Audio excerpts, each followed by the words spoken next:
जय श्री राम। राधे राधे।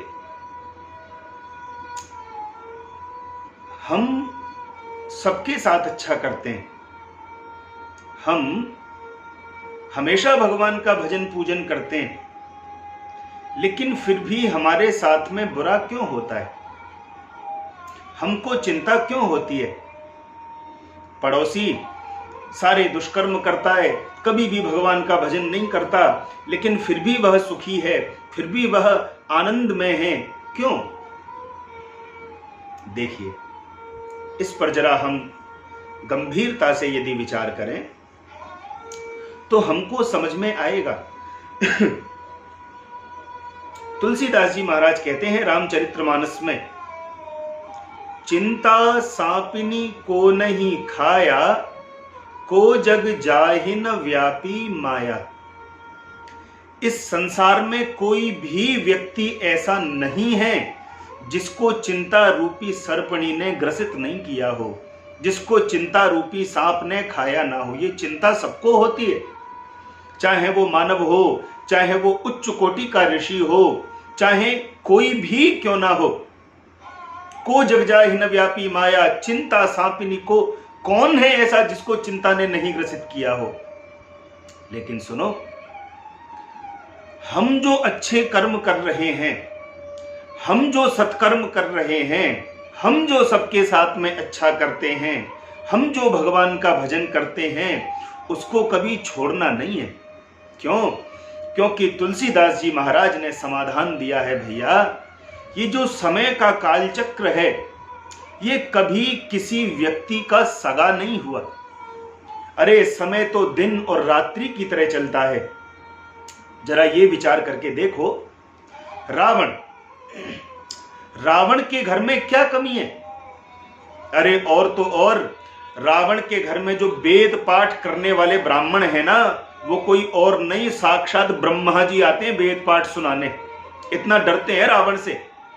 कह दिया है ब्रह्मा को, देखो मैं सुबह उठूं तो मेरे कान में वेद मंत्र की ध्वनि आनी चाहिए। सो समय से ही ब्रह्मा जी पहुंच जाते हैं। सागर की ओर यदि एक बार देख दे तो समस्त सागर अपने रत्नों को लेकर के उपस्थित हो जाते हैं। महाराज मुझे ऐसे मत देखा करो, मुझे डर लगता है।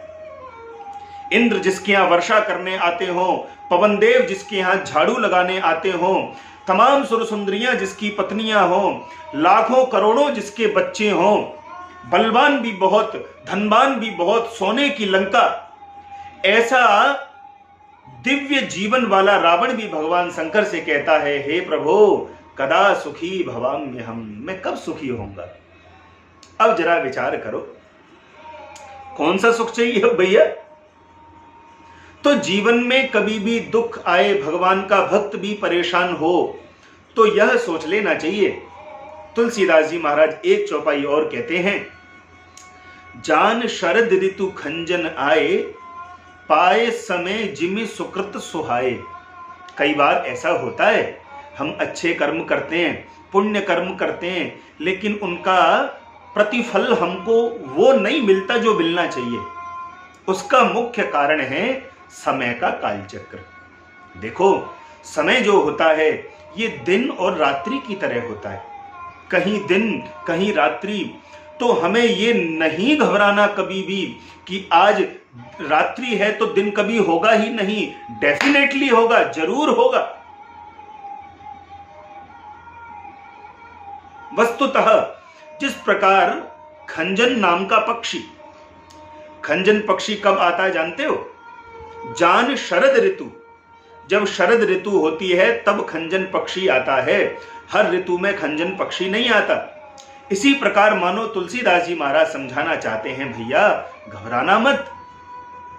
जब आपका सुकृत समय उदित होगा, जब आपका शुभ समय प्रारंभ होगा, तो आज के किए हुए सत्कर्म, आज की हुई आपकी औरों के लिए अच्छाई, आज का किया हुआ भजन पूजन इसी तरह उड़ करके आ जाएगा जैसे शरद ऋतु को देखते हुए खंजन पक्षी आ जाता है। और जो प्रतिफल आपको नहीं मिल पा रहा, वो शुभ समय में दुगना चौगुना होकर के आपको मिलेगा, इसमें कोई संशय नहीं है। देख कर काली निशा को ए भ्रमर मत हो निराश, बंद कलियां फिर खिलेंगी रात ढल जाने के बाद। कुछ न बिगड़ेगा तुम्हारा प्रभु शरण आने के बाद। इसलिए जीवन में कभी भी दुख आए, कष्ट आए, तो यह भावना बिल्कुल नहीं लानी कि हम तो बहुत अच्छा करते हैं, लेकिन अरे मिलेगा, अच्छाई का फल तो अच्छा ही होता है। थोड़ी प्रतीक्षा करो, थोड़ी सी आराधना साधना और बढ़ाओ, भगवान जरूर कृपा करेंगे। जय श्री राम, राधे राधे।